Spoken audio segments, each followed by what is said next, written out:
everyone. My name is Becca Riddle, and welcome to today's service. This is Palm Sunday, and we're so glad that you're able to join us. Hey, I wanted just to remind you of a few things. One, we are in the middle of a campaign called Moving Forward, and what we're doing is we are helping our school that we partner with that's just down the street from us. We're helping build them a little nest egg, because as kids have been coming back into in-person learning, the teachers and the counselors and the administration are seeing some needs that they could use some funds to help meet these kids' needs. And so we want to partner with them. And we love that we are a generous church. You are a generous people. And so please give to this campaign. You'll notice a link on our website where you can do that easily, or you're welcome to call the church.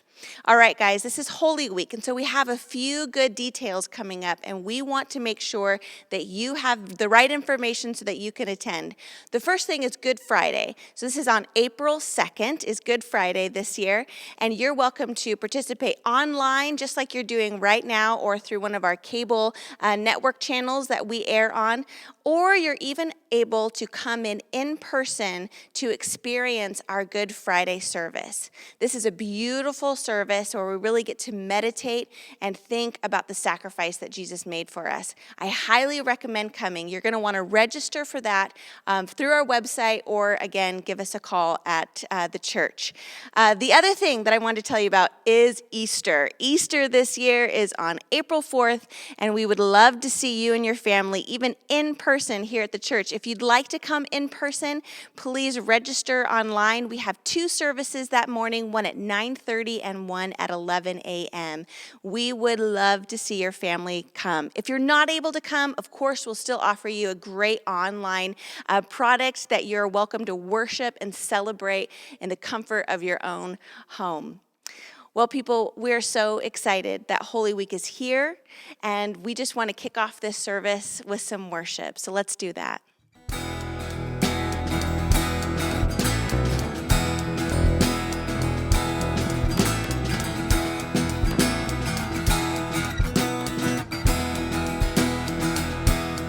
When my hope and strength is gone, you're the one who calls me on. You are the life, you are the fight that's in my soul. Oh, your resurrection power burns like fire in my heart.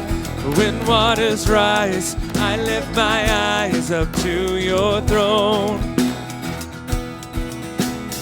We are more than conquerors through Christ. You have overcome this world, this life. We will not bow to sin or to shame. We are victorious in your name. You are the fire that cannot be tamed. You are the power in our veins, our Lord, our God, our conqueror.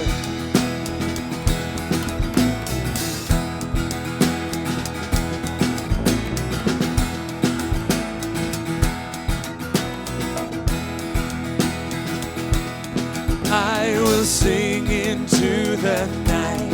Christ is risen and on high. Greater is he living in me than in the world. No surrender, no retreat. We are free and we're redeemed.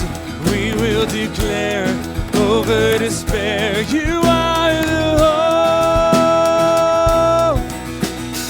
We are more than conquerors through Christ. You have overcome this world, this life. We will not bow to sin or to shame. We are victorious in your name. You are the fire that cannot be tamed. You are the power in our veins, our Lord, our God, our conqueror.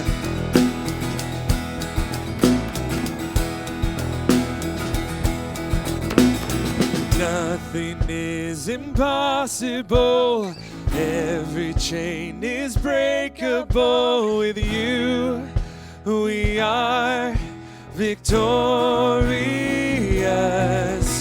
You are stronger than our hearts.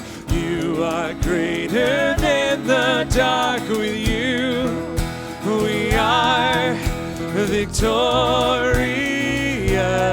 Oh, nothing is impossible.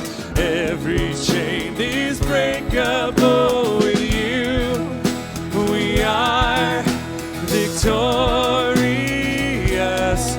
And you are stronger than our hearts. You are greater than the dark. With you, we are victorious.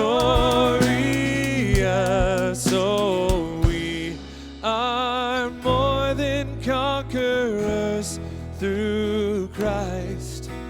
And you have overcome this world, this life. We will not bow to sin or to shame. We are victorious in your name. You are the fire that cannot be tamed. You are the power in our veins, our Lord, our God, our conqueror.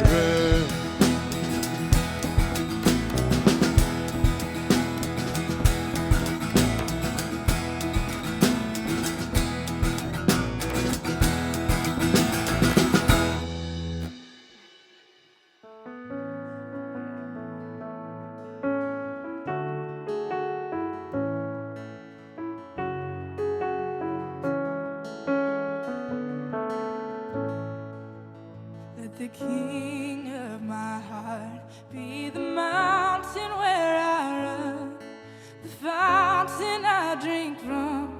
Oh, he is my song. Let the King of my heart be the shadow where I hide, the ransom for my life. Oh, he is my song. And you are good, you're good. Oh, you are good, you're good. Oh, and you are good, you're good. Oh, and you are good, you're good. Oh, let the King of my heart be the wind inside my sails, the anchor in the waves. Oh, he is my song. Let the King of my heart be the fire inside my veins, the echo of my days. Oh, he is my song. Sing it again. Let the King of my heart be the wind inside my sails, the anchor in the waves. Oh, he is my song. Let the King of my heart, oh, be the fire inside my veins, the echo of my days. Oh, he is my song. You are good, you're good. Oh, you are good. Oh, you're good. Oh, you are good. You're good. Oh, you are good. You're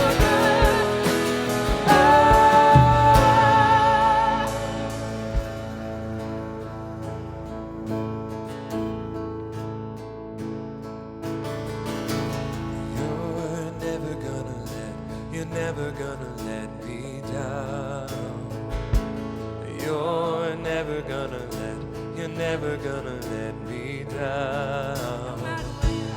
You're never gonna let me down. You're never gonna let Come on, me sing it down. out. You believe it, sing it out. Oh, You're never gonna let me down. You're never gonna let me down.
Hey, good morning.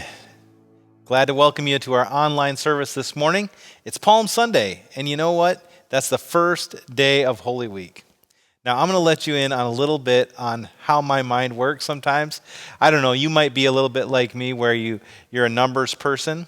I was thinking about Jesus, and I was thinking about, okay, Jesus lived, for 33 years. How many weeks is that? Well, just doing the simple math, that's 1,716 weeks that Jesus was alive. So this 1 week, what is this percentage, of this 1 week in Jesus' entire life? Well, here you go. It's 0.05% of Jesus' life. And why does that matter? Well, I was thinking, man, how much of the Gospels is about this 1 week? Just this little percentage of Jesus' life, how much is that in the Gospels? Well, I figured it out, and so I did a little research, and here it is. Matthew has 28.9% of, the Holy Week is the book of Matthew. That's almost, a quarter of the book. Mark has 37.5, almost a third. Luke, 19%, and John, 43%.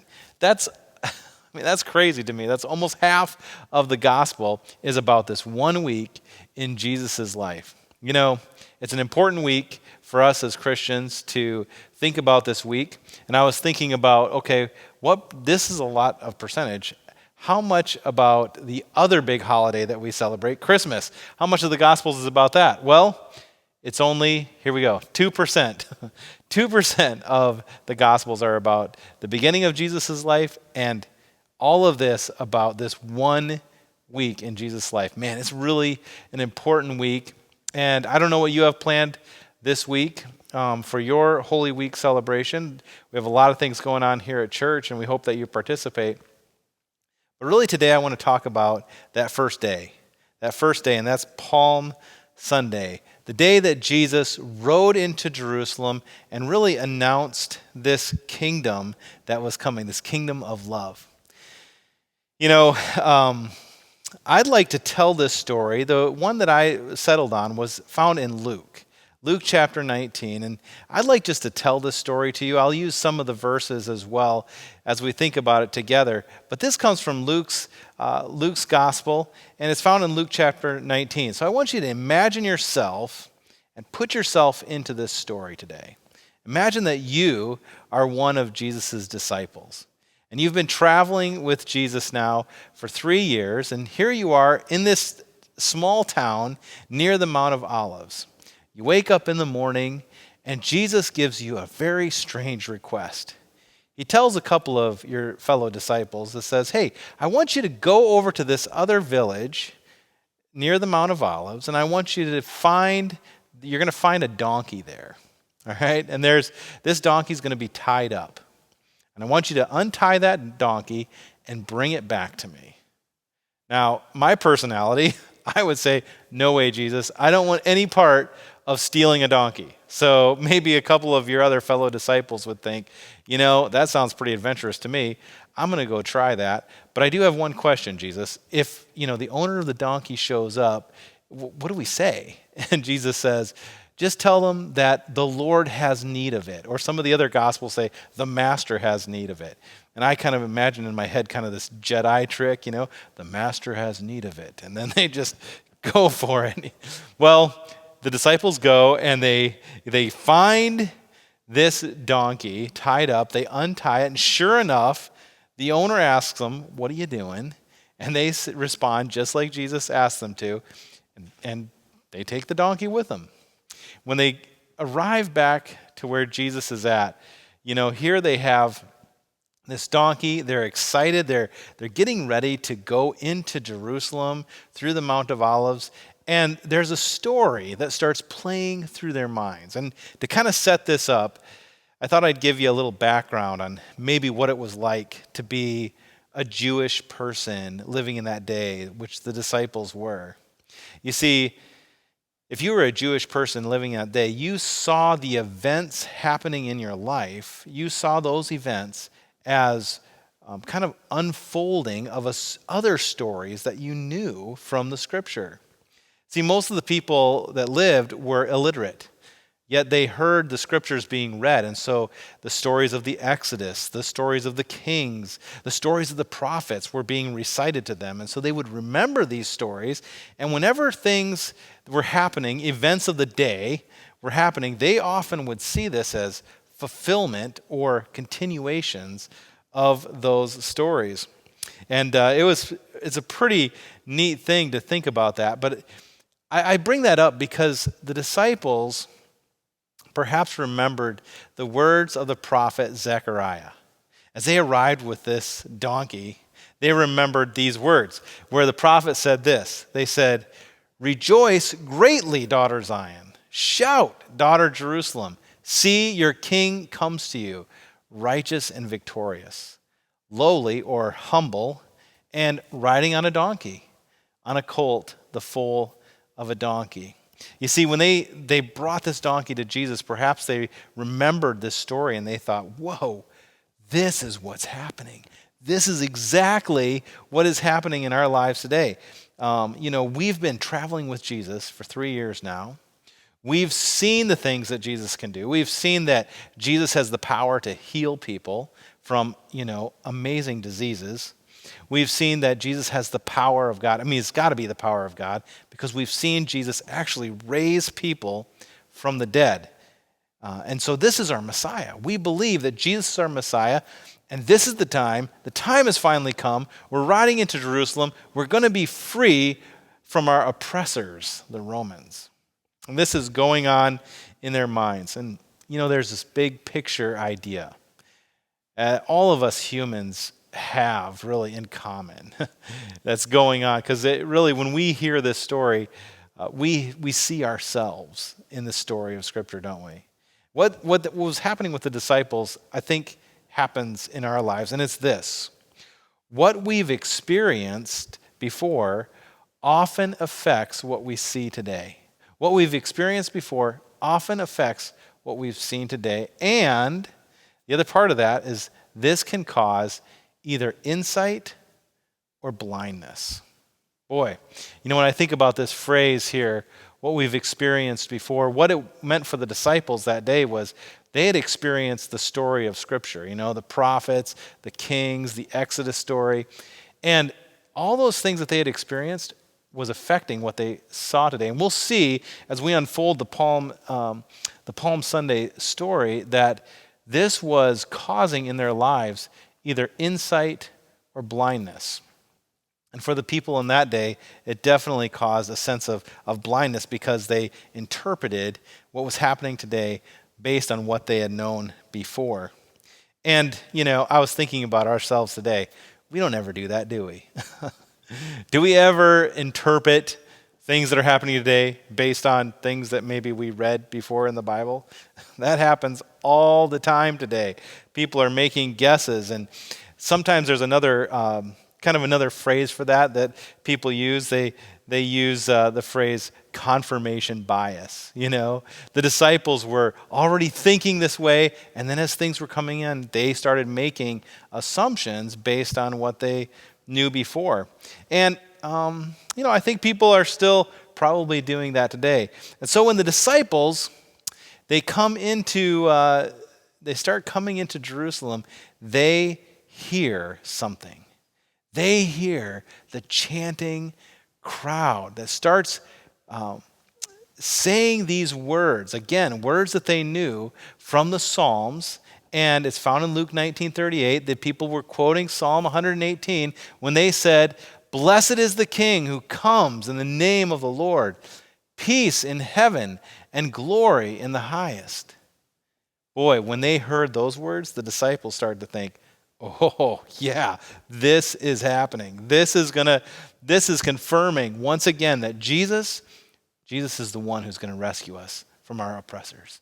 Jesus is our hero. And then they see children waving palm branches. And that's where we get the name for Palm Sunday, that these children and people on the sides of the road are waving the palm branches. And this, again, is another story that the Jewish people held in their hearts because it goes back to the time of Moses, when Moses brought the people out of bondage from Egypt.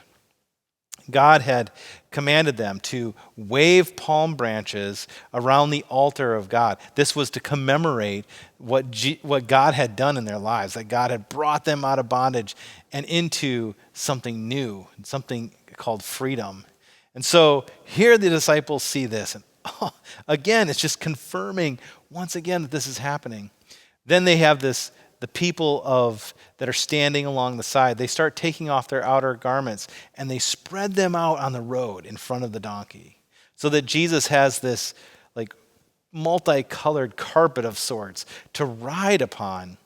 And this goes back to 1 Kings, when the people of the day back in ancient Israel took off their robes and laid them in front of the king. And so as they are, every one of these actions, the palms, the coats, the donkey, everything is kind of pointing to this picture of something new is happening, that Jesus is not just this prophet, from Nazareth. Jesus is actually the Messiah. Jesus is the one who's going to rescue them. Jesus is actually the king. So this is an exciting time. And, I just wonder if you can imagine putting yourself in that situation, how you might feel in that moment. Well, there's another part of this story that another crew comes in, and it's the religious leaders. They see what's happening, they hear what's happening, and they get a little fearful, is what's happening here. The religious leaders come and they hear the crowds chanting, and they're afraid. They're afraid that if the Romans hear, they might come and make some trouble. And so they go to Jesus and they ask him, Jesus, will you just get people to calm down? Will you just get them to quiet down? And Jesus responds with this, is in verse 40 of Luke 19. He says to them, I tell you, he replied, if they keep quiet, the stones will cry out. Wow. Jesus has this way of just putting people in their place, doesn't he? Well, let's just pause for a moment. Let's just absorb this whole scene. We have Jesus coming in from the east into Jerusalem, and people are cheering. There's palm branches. I don't know what words come to your mind or what feelings come to your mind, but I would guess that you would feel like really excited. It's like a parade type atmosphere where you're feeling you feel like your team's about to win, and people are excited and they're cheering. And there's a lot of joy.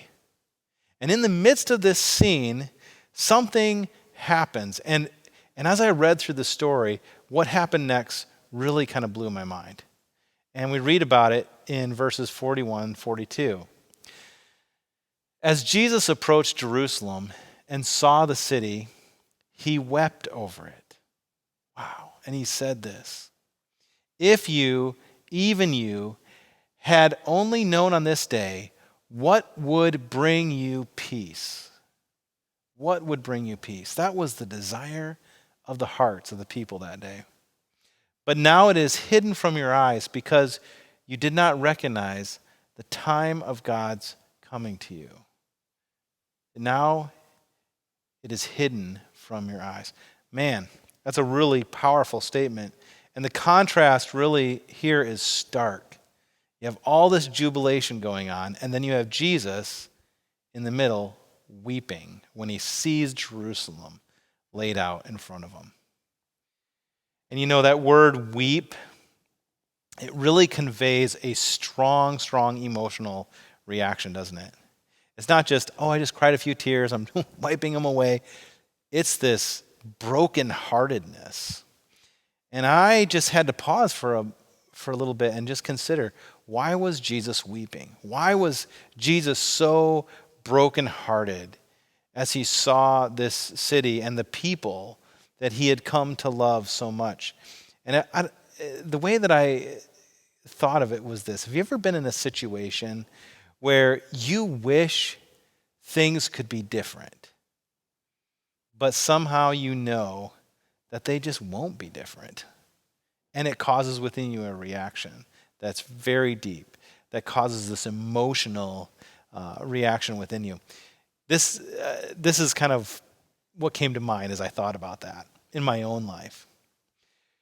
I was 18 years old. I just graduated high school. I'd had a busy summer, after finishing high school. I worked 2 jobs, and I didn't have a lot of margin in my life, of course. I just burned the candle on both ends. So I didn't really save much energy for what was going to happen next and to really know what emotion was going to come out of me. And it was the day that I was leaving my home for college. And, my home was a special place growing up. I got a picture of it here. This is my boyhood home. And as you can see, it's this beautiful farmhouse in a beautiful, we had 20 acres of farmland. We had 2 barns. It was a wonderful place for me to spend my high school years. I just had tons and tons of memories there. But this place has special significance in my family because I'll tell you what, my mom came from a place in her life where she didn't have much. She came from a broken home, and it was her dream to be able to have a place like this, to be able to have a farm that she could call her own and raise things like chickens and goats and all the things that we had there, and had dogs and cats. This was a culmination of her dream. She actually loved this place so much she gave it a name. It was called Stone Rose Meadow. She had a sign made that was out front. Well, back to my story, my part of it. I was getting in the car, getting ready to go to college, which was out of state. I had packed my bags, and I got inside the car, and as we were driving away and I looked back at that house, there was something that happened within me. I felt it right there. It was this lump, started in my gut and worked its way up, and it was like I couldn't even stop the emotion that was going to come. I just burst forth in tears, and I remember being embarrassed about that because I was riding with a friend of mine at the time, but nothing I could do would stop the emotion coming out. The feeling that I had at that time was this. I had the feeling that what I hoped for, going to college and fulfilling my dreams, all the things that I had hoped for, I wanted all that, but I also wanted the safety and security and the love that I felt of my home. And what I knew in that moment was, you know what? Something's changing, and it's never going to be the same. I wished that things could be different. I wished that I could have all of that, but, it wasn't to be. And I think about Jesus' story. In that moment when he was weeping over Jerusalem, Jesus had traveled with his disciples for 3 years. He had laughed with them. He had spent time with them. He had loved his disciples. He had loved the people who had come to see him. Jesus had spent so much energy healing people, teaching, spending time with people, and being there for the underdog and for the undermined. That's what Jesus did. Yet in this moment, we see a very human side of Jesus. We see Jesus overcome with this human emotion that those who he loved, they didn't get it. They didn't get it in that moment. And I think just like I did on that day when I was leaving home, I wish things would be different. I think here we see this deeply human side of Jesus, wishing things could be different, but knowing that they're not going to be different. It's so hard when we find ourselves in that place where what we had hoped for, like it might be me holding on to home and the college adventure, or like Jesus, hoping that those that you loved were somehow going to get your purpose. They were going to somehow understand. It's so hard when we find ourselves hoping for something to be different, but knowing that it can't be. And I wonder, why was Jesus weeping? Really because there was this disconnect happening. There was a disconnect happening with what he was doing in his life, his purpose, and the reaction of the people that day. Because, and this is the first thing I want to point out in our notes and make an application for us, is that on Palm Sunday, here's what the people saw. The people saw a hero who would overthrow their oppressors. That's what the people were seeing. And Jesus was weeping for that. He was weeping that because he knew that he wasn't there to fulfill their dream that day, their dream of what they thought was going to happen. They imagined that there was going to be this one hero. Jesus wasn't the first person they imagined this to be, but he was one of them. He was like the latest one. And they imagined Jesus has come to be our hero. He's the one who's going to bring justice and peace, and it's going to come through political conquest. It's going to come and it's going to look like defeat for our oppressor, the Romans. And the outcome of that is going to be this freedom that we're going to have culturally and religiously. We're going to have the freedom to be us. And they really believe that, this is what God has for them. This is God's will for my life. And this was what I was meant to be. And when I hear that story, I definitely find myself in there. I feel like, man, are we unlike the people in that crowd that day? Do you ever find yourself in this type of story? Where we see God as the hero who's going to rescue us in the same way, rescue us in this moment. That maybe if we just pray hard enough, or if we read the Bible enough, or somehow if we just can drum up more faith, then somehow God's going to show up and he's going to be the hero and he's going to miracle me out of my difficult situations in my life. And I think about like a common thing we all have, like a family relational issue. You might have a disagreement or a serious relational issue with someone like a parent or maybe a spouse. Or maybe you have, an angsty teen in your house and you wish that God would just show up and somehow just make it all better. Be the hero. I don't have to really do anything about it, but you're going to do it, Jesus. So just show up and do this for me. And you know what? Maybe we feel like maybe God would rescue us from whatever we might be worried about in our culture happening today, or politically. We think, man, God's on our side, and you know what? He's going to rescue me out of this. But is that what Jesus was hoping for that day? When Jesus rode in on this donkey, is that what Jesus was hoping for? This is what I think Jesus was. On Palm Sunday, Jesus was hoped for co-participants in healing for the world. That's what I believe Jesus was looking for that day. As he rode in, he knew that his mission was somehow bigger than just what was happening right there, right then. It wasn't just to take that away, but there was a bigger thing going on. And that was, he was hoping for co-participants in the healing for the world.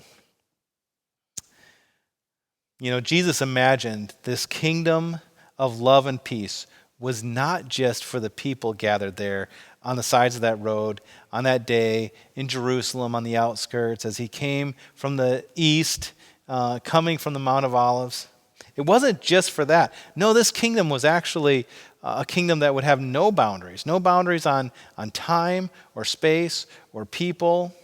This kingdom would be rooted not in things of like political conquest. This kingdom would be rooted in words like forgiveness, in peace, true internal peace. It would be rooted in love for God, and that love spelled out for others. In fact, I love what Jesus said, when talking about what was the most important thing. In Luke 10:27, Jesus said this, to love the Lord your God with all your heart and all your soul, with all your strength and with all your mind, and love your neighbor as yourself. So, when I think about this idea of what Jesus hoped for on Palm Sunday, what does it look like to be a participant in the kingdom of love? What does it look like to, be working with God? Not just hoping that God will be the hero, but actually coming alongside and being alongside God in what he's doing. What does it look like to participate? What does it look like to be co-participators in God's healing for the world? I think about the situations that I mentioned earlier, and you think about that difficult relationship maybe that you're having with your spouse or with a family member. And you think, well, what is my part in it? How can God come alongside of what I'm doing, or I come alongside of what God's doing in their life, and I'm participating in this? It's not just God doing it, but I have a role too. What about an overwhelming financial situation? Man, a lot of people have struggled with that. The question is this: What is mine to do as a co-participant in the kingdom of love? What is mine to do? How do I participate in what God is doing? You know, the message just wasn't for those on Palm Sunday that day. The message is really for all of us, for all of time. I really think it's pretty cool that we have the whole story, of course. And maybe people on that day, they didn't quite understand what was going on. Maybe they misinterpreted, the current things that were going on based on what they thought they knew about it. But later on, Jesus' followers, they actually would get it. And they would begin to live out this message of love and peace, the kingdom of love that surpasses no matter who's in charge politically, that this kingdom could reign within a group of people. And I think about the disciple John who said these words. And these words, I think, are really beautiful. They really capture the essence of what the kingdom of love is all about. He says this, "Dear friends, let us love one another, for love comes from God. Everyone who loves has been born of God and knows God. Whoever does not love does not know God, because God is love." And the most important value in the kingdom is love. So, Palm Sunday, what a celebration. The thing that comes to my mind as I think about what Palm Sunday probably looked like, the thing that I can relate to is a parade. When I was a kid growing up in a small town, I loved parades. I loved to go. There was a certain excitement of just being around all your neighbors and your friends and seeing everyone mingle together. There was a sense of community, wasn't there? So this week I posted on social media, on Facebook, I asked the question this. I said, what's your favorite part of a small town parade? I was kind of overwhelmed with the answers. Apparently, I really hit a nerve because people love parades. There was 125 different comments on this one post as people just talked about all their favorite things. I love some of your responses. People said, I loved fire trucks. I loved seeing the classic cars. A lot of people said they loved watching the high school marching band. Boy, I can kind of hear it right now, those drums. People love seeing animals in parade, like horses. Or what about those go-karts with the guys, grown men with the silly hats, driving around? Those are a lot of fun. But the number one answer was candy. People love to receive candy being thrown at them. And man, that was one of my favorite things, definitely. But then there was another answer that some people said, and it was really cool. Some people said, what I really like about being a parade is being in the parade. I liked being in the parade. I liked to be the one who was waving to the crowd. I liked to be the one who was throwing the candy out. And it reminds me of this story that I heard this week about Bob Goff, who's a Christian author. And, Bob has found a really unique way of loving God and loving his neighbors. And this is what he's done every year for the last 25 or 26 years.